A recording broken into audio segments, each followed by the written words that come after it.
This scientist and his daughter have ugly-looking birthmarks on their faces, causing people to avoid them. He works in his home lab, trying to find a way to get rid of these marks. His daughter spends her time drawing a picture of a flower called the crop flower. He explains that this rare flower can heal wounds and only grows deep in the jungle on special occasions. 漂亮的花呀，爸爸。那是诗花，小伟，不记得了。 He says he's used this flower many times in his experiments. After many failed attempts, this scientist finally creates a special liquid that can join tissues together and hide his mark. To test it, he cuts a small piece of skin, puts the liquid on it, and sticks it to his face. At first, the skin covers his scar, and he is thrilled. But then it keeps growing, spreading over his mouth. Scared, he tries to cut it off, but it grows back quickly, covering his eyes and nose. No matter how much he cuts, it keeps growing. His daughter watches in horror as he struggles. Panicking, she accidentally stabs him with a knife, killing him. Heartbroken, she is left all alone. Years pass, and she becomes very smart by studying hard. She wins a scholarship to a top university in the US. Moving there, she stays with her aunt and meets her cousin, the jealous girl, who is unhappy about sharing her room. She sets up a small shrine with her father's photo, showing her love and respect for him despite the tragic memory. She looks at her father's old research notes and decides to continue his work, determined to succeed where he failed. On her first day at the new university, she meets a homeless man with a scarred face. Feeling a connection, she asks for directions, and he kindly helps her. In class, she is introduced as a brilliant student who got a perfect score on the entrance exam, which impresses everyone. Wei? It's Wei. 100%. Later, she visits the science lab to gather equipment for her secret experiments. The professor catches her and asks what she's doing. She explains that her father was a scientist, It belongs to my father. and she wants to finish his work. Curious, the professor looks up her father and learns that he was a brilliant scientist who couldn't finish his work due to a lack of funding. At home, the jealous girl's friends come over and look through her things. They find strange tools with blood on them and creepy pictures from her father's experiments, making them feel uneasy. The next day, she sees the jealous girl having fun with her friends and feels lonely. She tries to befriend them by inviting them to lunch. I wanted to invite you all to Yamcha for some chasui. They feel uncomfortable around her because of her face mark, but agree to join her. At the restaurant, they get creeped out by her strange eating habits. Feeling hurt when they leave her alone, she packs up the leftover food and goes outside. Outside, she sees the homeless man with a scarred face again. Feeling lonely, she shares her food with him and talks about how her face mark makes her feel ugly. That's why I'm so ugly. The man tells her that her looks don't matter and that she is beautiful as she is. You already are beautiful. His kind words make her feel a little better. On her way home, she meets the professor, who gives her a ride. He tells her that he wrote a research plan and wants her help to finish her father's work. If you and I put our brains together, we could do something really transformational. She is happy because no one has ever supported her research before. She agrees, and they start working together the next day. They work hard for days, but the experiment keeps failing. The professor feels frustrated and wants to give up. She feels sad too, but doesn't want to quit. Around this time, one of the jealous girl's friends, the sneaky girl, comes to the lab to apply for a job as a lab assistant. I was just wondering if you're still taking lab signups. The professor agrees, and on their way home, the sneaky girl apologizes for treating her badly before. Wait, I'm sorry. They decide to be friends. The sneaky girl shows her a poster featuring the crop flower, the same one her father used in his experiments.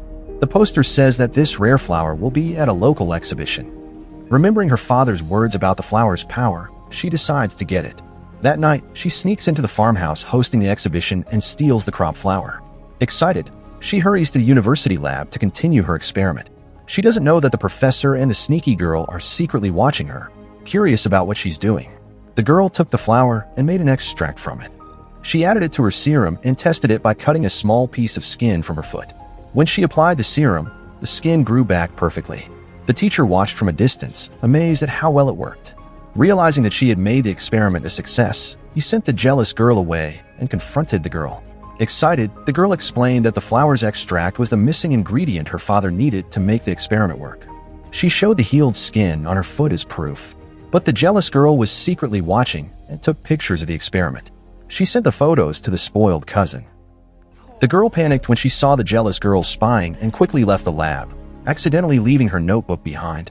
The teacher found a notebook and realized it contained her father's original research. Meanwhile, the jealous girl sent the photos to the spoiled cousin.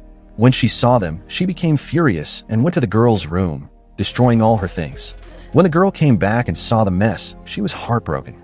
Before she could react, the spoiled cousin attacked her, blaming her for everything. The girl tried to defend herself, but the spoiled cousin kept attacking. In fear and desperation, the girl grabbed a pen and accidentally stabbed her in the neck, killing her. Horrified by what she had done, the girl dragged the body to the bathroom, panicking about what to do. Then a shocking idea came to her. She used her father's serum to remove the skin from the spoiled cousin's face and placed it over her own mouth. The serum made the skin stick perfectly, making the girl look exactly like her. When she finished, her face was identical and no one could tell the difference.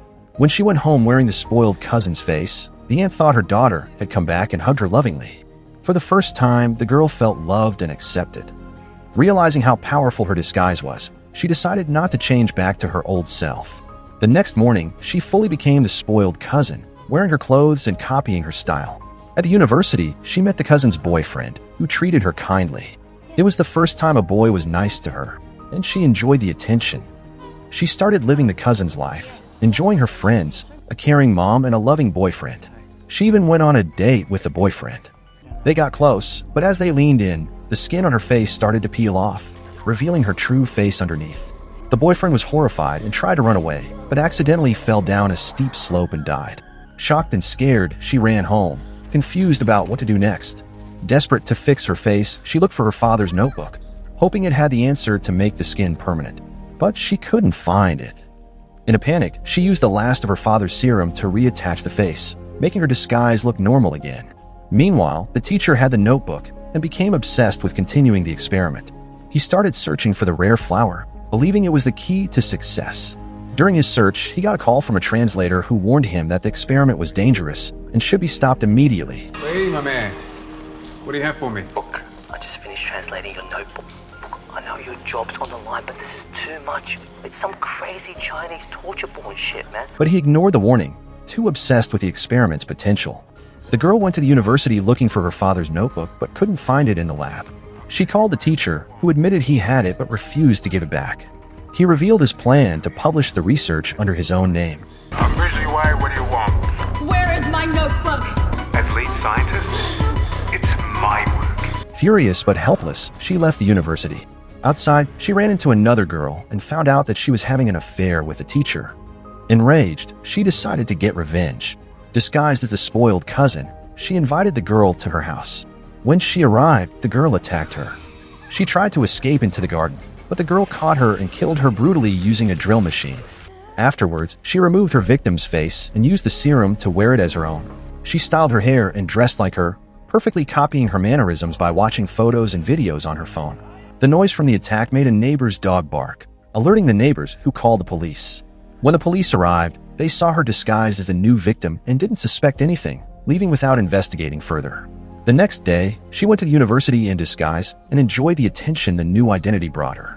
She visited the professor's house while pretending to be the popular girl, hoping to find the research notebook. After searching everywhere, she found nothing and left frustrated. Realizing she needed to hide her tracks, she concealed the bodies in the pool. Checking their phones, she found pictures meant to expose her. Using these photos, she framed the professor, making it look like he was exploiting female students. The university saw the evidence, and the professor was arrested immediately. However, he used his influence to get out on bail the next day and continued working on the experiment, completely unaware of the horrors that had happened. Now understanding the notes, she made the serum herself.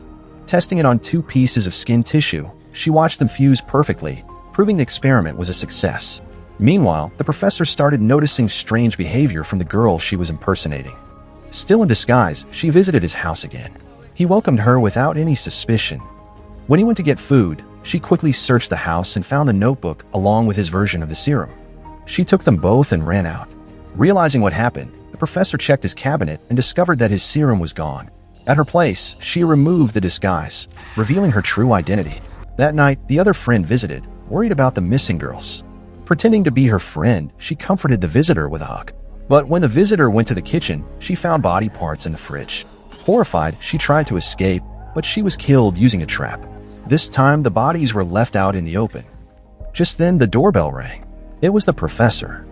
He found the door unlocked and walked in, seeing her laughing uncontrollably.